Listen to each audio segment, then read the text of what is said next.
What's going on YouTube? This is SOG Mexican here, bringing you a review of the top 5 primaries of my choice for today's state of Destiny in the Crucible after the update. So we're going to go ahead and get started with number 5. My top 5 would be the Universal Remote. Now some of y'all might agree with me, some of y'all may disagree with me, but it's my go-to weapon for the Crucible when I don't have a very good special weapon besides my fusion rifle, and I don't have any shotguns like Conspiracy Theory, Party Crasher, none of that, unfortunately. But I highly recommend this weapon just because it's good range, a very effective range, especially with that last perk that it has on. And 9 times out of 10, you're going to beat out people with the range that you're supposed to use it from. But the only problem I have with it is that you're going to get beat in close quarters against the Conspiracy Theory or any of the other top dog shotguns that everybody's grinding for.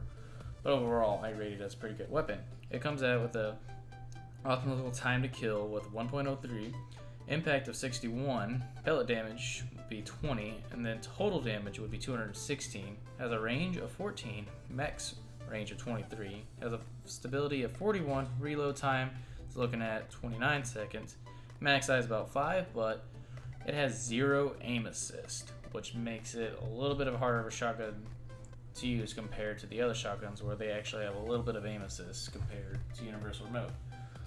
But that's okay. I find it useful, especially if you're running a Titan. Use Juggernaut as a striker with your striker subclass, and you're going to be golden, I promise. So as we continue to talk about this gun, let's look into the perks that I roll with it. So I run Smooth Ballistics CQB, or I'm sorry, just Smooth Ballistics. But I also have the crowd control, which comes with, I run Hammer Forge to increase accuracy, and then of course the last perk. I mean, you can run the other 2 perks you want to, but you're gonna lose a lot of range and accuracy. With that being said, but I highly recommend using this weapon. Another good way to use this weapon is have a good fusion rifle equipped as your secondary. But if you're an amazing sniper, then by all means go for it. Or if you want to run a sidearm that has crowd control as well as the Universal Remote, because I think it transfers over when you switch weapons, when you have one crowd control on the other, and it'll still keep it, which is a plus. But overall, this shotgun has made my number 5 list, and I enjoy it. Some of y'all might not, some of y'all do, but just let me know what you think of that. But we're going to go ahead and roll into the number 4 spot, which actually has a tie between 2 weapons. But for the first one, we're going to talk about Tread Upon Stars, and then the other one would be Suros DIS 43. But the reason why these 2 are tied is because, well, these damn weapons are so close, and I'm going to get into the stats here in a second. But with the one I have with my Tread Upon Stars, it has Hidden Hand, and also it has crowd control, which makes it a very deadly weapon. But really any roll on that gun will make it deadly. That's why it's on the list, but the reason why it's tied with Suros DIS is because, well, like I said, the stats are damn near the same. So let's get into the stats. The Tread, both of them have 1 second optimal time to kill, 2 crits, 2 body shots, body time to kill of 1.33. And then total body shots it'll take is 5. Has a 48 total impact. Critical damage it will do 61. 41 for body. Has a range 66. Now the Suros has a 71 though. And the stability for the Tread is 38, and I believe the Suros was sitting at a 45 last I checked. Reload speed's the same. Looking at a 66, not bad. Max size in the Tread is 16, and in the Suros I believe it was 13. And then the aim assist for the Tread is looking at a 44, but whereas the Suros, it's looking at a high 70. So let's look at these perks that I have on my Treads Upon Stars. Like I said, I run the crowd control, I have custom optics, and I have hidden hand, and I run red dot. And all 3 of these perks actually go pretty damn well together, in my opinion. Now, I highly recommend using this scout rifle in particular from a range. Don't use it up close, but if you can make it work, make it work. So now we're going to go ahead and talk about the Suros DIS, why it's up here as well. The reason being it made it up here on this list as well its damn aim assist. It has a high aim assist of 70, and I find it personally very useful on ranged maps. For example, like Cathedral of Dusk or Widow's Court, and then Blind Watch, I believe, is the other one I was looking at. I was using it during trials. Now, if you gotta run this weapon, be sure to have all your range perks maxed out. You could go for stability if you really don't want that much recoil on your weapon, but I highly recommend range perks or scout rifles, just because of the effective range that it'll give it.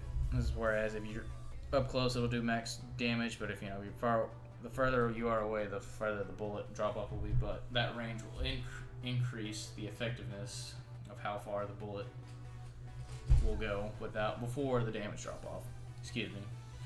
But the Surge DIS, the one I have, it has hidden hand. You can get this from a gunsmith order from Arms Day.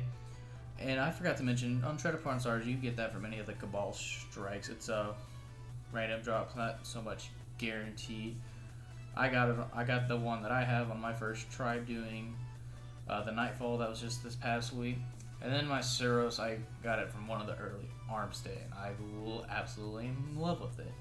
So let's take a look at what I'm rolling right here. As you can see, I have the Hidden Hand perk, which increases its effective range, I find, and I think it gives it a little bit of aim assist. There's been a debate of how much aim assist it gives. I believe that there's a lot of aim assist, and then, like I said, I run a lot of stability perks.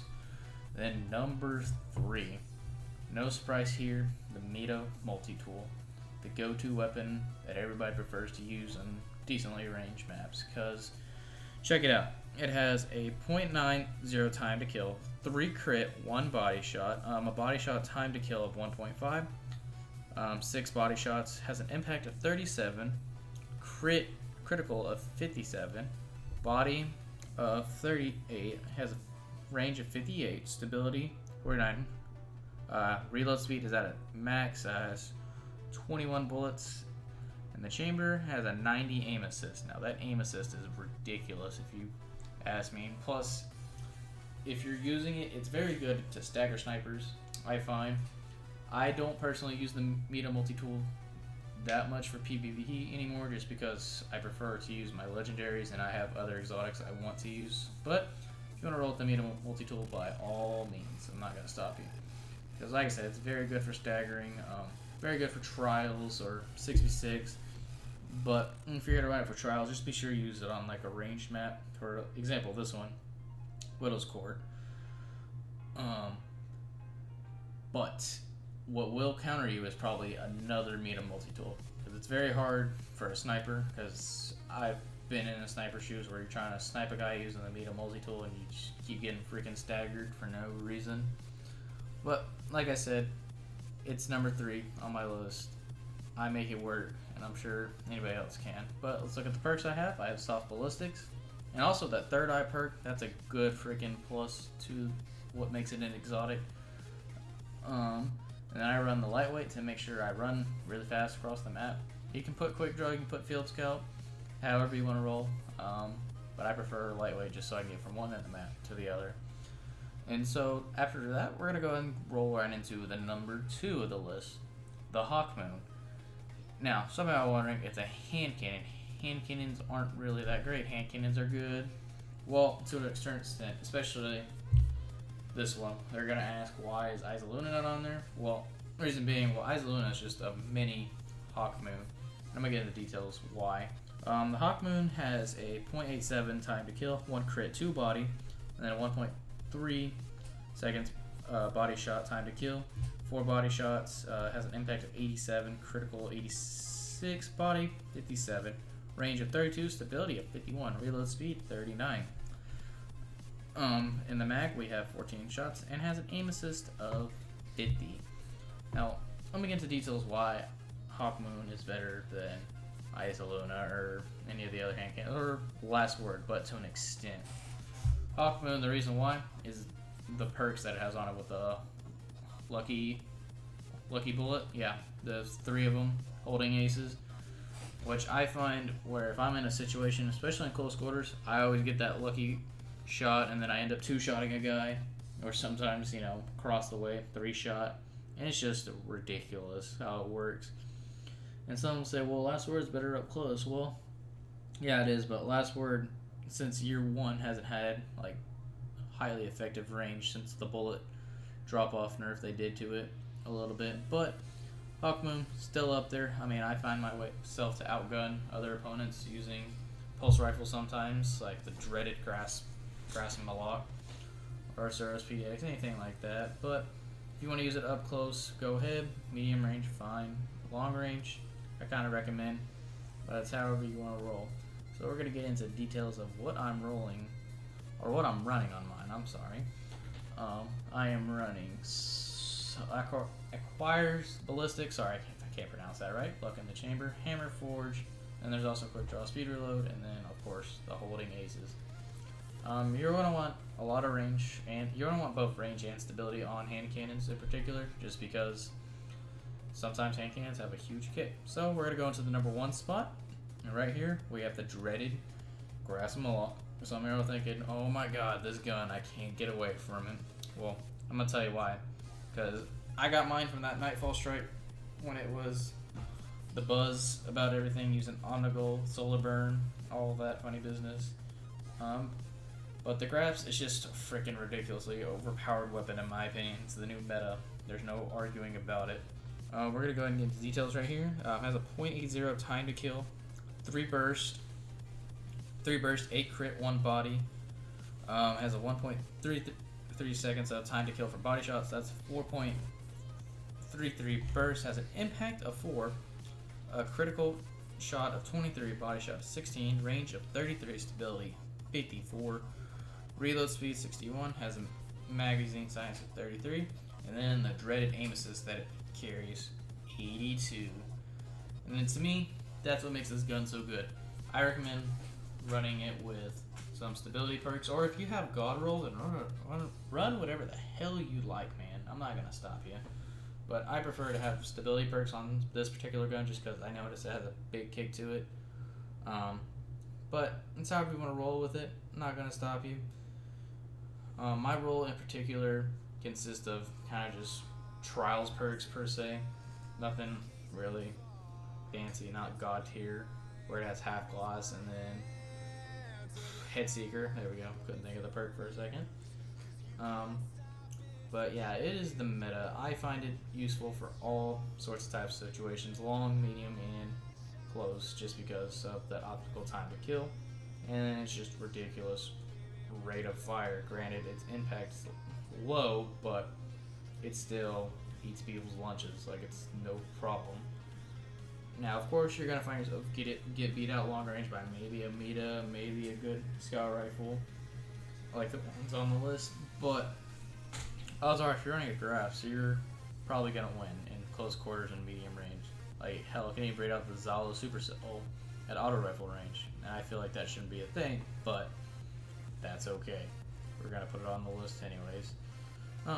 As we get closer towards seeing what I roll on here. One big thing I will point out, this gun is just absolutely savage. That's all I'm going to say. Y'all tell me what y'all think of that. So what I'm rolling is just a regular red dot. I have Counterbalance, then I have Last Resort, which I find that kind of useful for trials. Not so much like 6v6, but and I run all stability. You can run range to increase its effective range, but I highly suggest running like Injection Roll or something. But that's all I have for today, guys. I hope you enjoyed today's video. Tell me what you think of the state of Crucible. Just let me know. And thanks for watching. See you next time.